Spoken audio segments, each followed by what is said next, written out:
It is a glorious, glorious time because we have largely confirmation from trusted sources over at VGC that a Fallout 3 remake in the vein of the Oblivion remake from earlier this year is in motion. It's in development. What do you know about this, Josh Brown? Woo! That's all I know about this. No, over on VGC, reporter Jordan Midler confirmed in a wider report about Todd Howard's recent comments about the Elder Scrolls 6's development that Fallout 3 is officially getting a remake / remaster, like you said, in the vein of the recent Elder Scrolls Oblivion. And to me, that is absolute music to my ears. It sounds very early days at the time of recording. I don't think we're going to get this for a little while yet. But the fact that that is going to be the next kind of Fallout project, as previously Todd Howard himself has said that they have multiple irons in the fire for Fallout. He has teased a Fallout 5 for a long, long time, says that will happen eventually.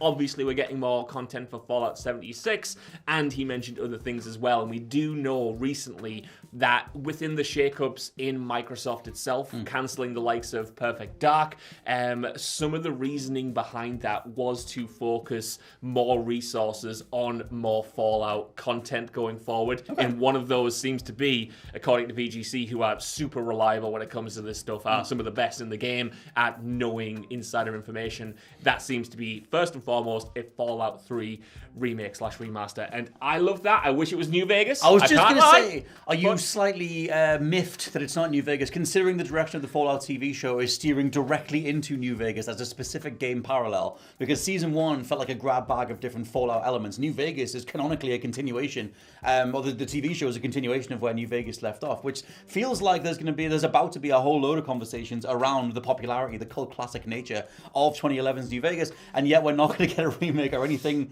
Maybe we'll do another remaster or, touch up the frame rate, whatever it is, related to that. That's not going to be coming for a good few years. My introduction to Fallout was Fallout 3, so I like the idea of touching that up. I'm also a huge VATS fan. We were talking before we were recording about where people come down on VATS. Like, do you use VATS a lot? Were you forced to use it because of how bad the gunplay was in the original Fallout 3? Does that go away if it starts playing better? Like Fallout 4, you could get away with just taking cover and popping out a little bit more. I love slow motion limb popping. Well, I love slow motion limb popping as well, but the gunplay in Fallout 3 sucked. And I want to get to some of the changes that I would personally make to that game when it's being updated. But I want to go back to what you said there about Fallout New Vegas. And look, miffed is a strong word. I'm not really perturbed, miffed because obviously Fallout New Vegas is the cult classic, but it's a cult classic, right? It doesn't have the same cultural cachet as going back to Fallout 3, which was Bethesda's first Fallout game. It was the game that introduced many of us, myself included, to Fallout in general. It makes sense from a just pure development standpoint that they would start there and hopefully do New Vegas afterwards. So continue to ignore Fallout 1 and 2. It's Bethesda, that was Black Isle. We don't talk about those games. Those games should be available on console, man. Like, make it happen somehow. But it makes sense that they're going to Fallout 3 and doing that, especially after Oblivion, which is obviously the timeline of Bethesda releases. They did Oblivion, they went to Fallout 3. I hope they don't then skip over New Vegas. They've got to do it eventually, but it makes sense to do 3 first, even though Fallout New Vegas is my literal favorite game of all time. Let Obsidian get a win, eh? Hey, it's not Avowed was fine, but it's not. The Outer Worlds 2. Has anyone played it? I hope it's good. I want anyone to out play it there? Eventually. It's just let us remember when Obsidian were the absolute kings. Not that they're not necessarily, but I don't feel like it's as big of a deal as something like a New Vegas remaster would be received. Exactly, and like you said, Fallout Season 2 is focused on New Vegas as a location. Like you said, it is canon, so we're going to see what happens after the events of the game and what's happened to the maybe companions, certainly the factions, and just the general state of the strip. There is a fondness, clearly, for New Vegas, and Season 2 will probably raise its profile as people start talking about comparisons to the game, etc., etc. We did get an anniversary release announced for Fallout New Vegas, which isn't a remastered or touched-up version of the game, but they're releasing a collector's edition that has a bunch of tat. I used that term nicely. I didn't realize how harsh that came across. Well, I bought a £50 Predator Badlands head popcorn bucket. I am fine with tat. Let's talk about Fallout 3 changes, though, because I think, yes, you touch up the gunplay, you make it play a lot more like Fallout 4. In terms of the expediency between like popping in and out of VATS, I hope they get to pause the world.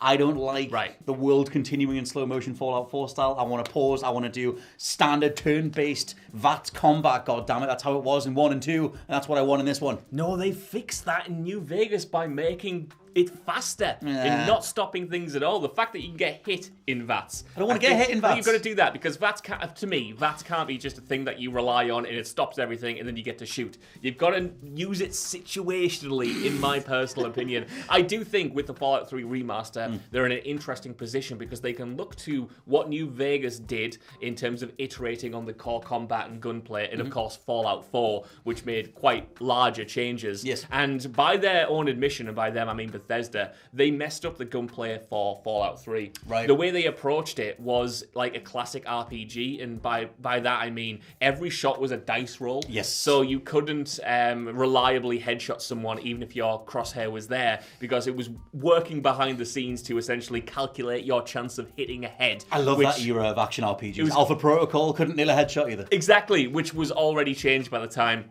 as far as I'm aware anyway, by New Vegas by the time that game came out, and then Fallout 4 was helped in part by id Software, which is why the shooting feels so much better. So I think the gunplay, first and foremost, needs to be updated. And secondly, I think the second big one, which might be controversial, is the map design itself. We talked about this briefly over on the What Culture Gaming podcast, which you should go and check out. But if you've never played Fallout 3, you might be surprised to know that that game's map isn't a sandbox like Skyrim is or like Fallout New Vegas or 4 is. It's more segmented, so you can't just start off in the map and walk anywhere and keep on top of the surface. You reach these barriers in the world where you have to go into the metro system and you have to navigate a labyrinthine underground level, and then you pop up on the other side and you can continue exploring. There are a lot of waypoints like that in Fallout 3, and even back in when it first came out, back in 2008, I remember being frustrated with that as a player. I think I'd be doubly frustrated with that as a player now after all of the advancements.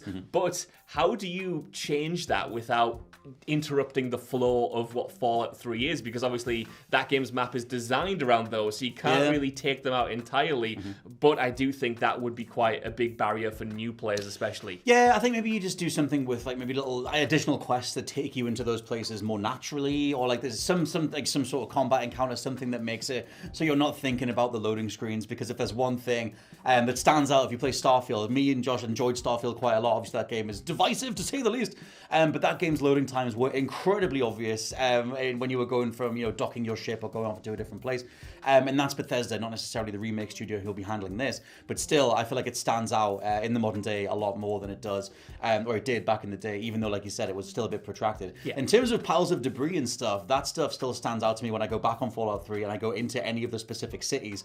There are still just alleyways and different parts of the map that are just like, well, it's a big pile of debris, so you can't go anywhere. You can jump somewhere else, but you can't get over this. And I wonder how much they have to stick to that. Like, how much are they going to go into the guts of the nav mesh, of the actual specific coding of the map itself to change things? Or is it about preserving the overall feel? And does that mean that you have to stick to the technical limitations of the time? Yeah, it's going to be really tough. And I think the barometer that we have to compare it to is obviously the Oblivion game from earlier this year. And that did make updates to certain features. But would you have to go more widespread with the actual map design itself here? Or do you just add some quality of life features? Do you just make them easier to navigate? Do you just make the map clearer so you know where you're going? More obvious waypoints so you still have those experiences, but you don't get the frustrating part of feeling like you're lost or feeling like you're slogging through feral ghouls that are taking you out and kind of giving you this real roadblock to get over. Maybe that's a way to keep the Fallout 3 faithful happy while making it more approachable for a new audience. I don't know. Speaking of that, though, another potential controversial change that I want your opinion on. Yes.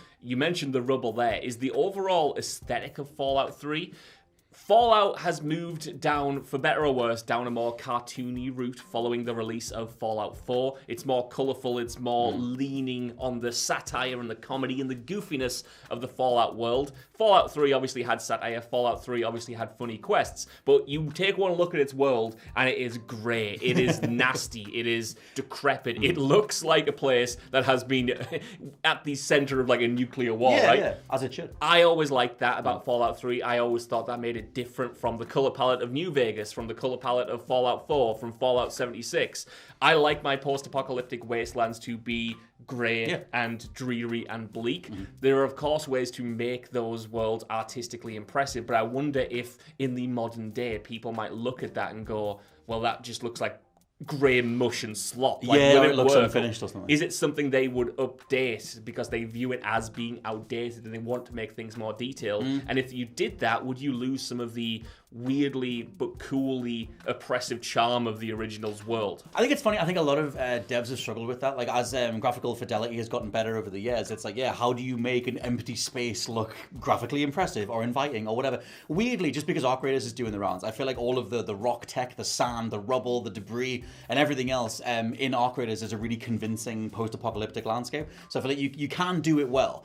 Yeah, for me, I think the color palette of the original Fallout, when people think of Fallout 3, they do think of the greys, the browns, the smudge, even though it is massively thematically relevant. And I would like them to do that. If you're going to improve something, you just improve the fidelity of what's there. Like, make the debris piles look nice in 4K if you must. But yeah, I think it should maintain the feel of the time. Although it is interesting, Fallout 3 didn't have the piss filter as a lot of games did across the late 2000s.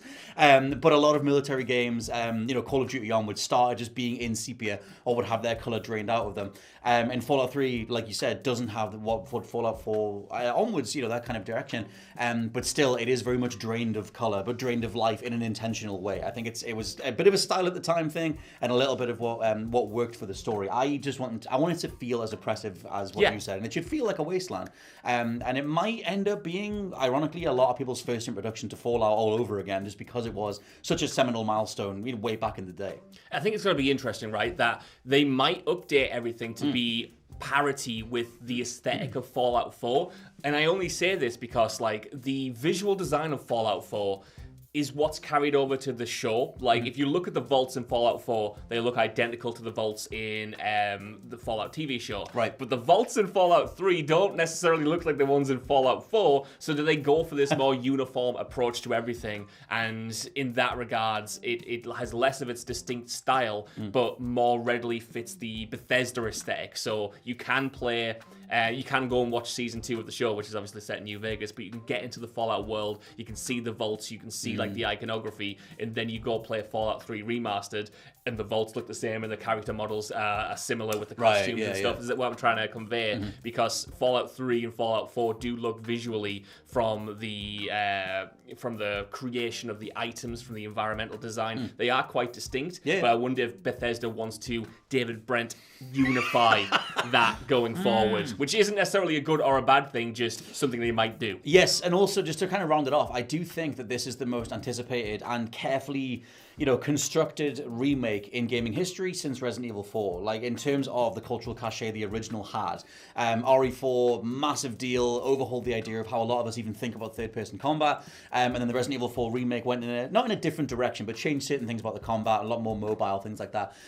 With Fallout 3, like I said, it has that massive amount of weight on it where you have millions. I mean, I would say the reason that Fallout is such a big franchise today is because of Fallout 3. It's because of what Bethesda did to the IP after they acquired it from Black Isle, and just how much of a big leap Fallout 3 was from Fallout 1 and 2. And so because of that, it is that thing where every single element of this is going to be scrutinized. You could throw Halo in there as well, in terms of the campaign evolved, the amount of scrutiny that has already been thrown that thing's way, from the teaser trailer that's out there. It feels like Fallout 3, it's one of those, can you even get this right things? Yeah.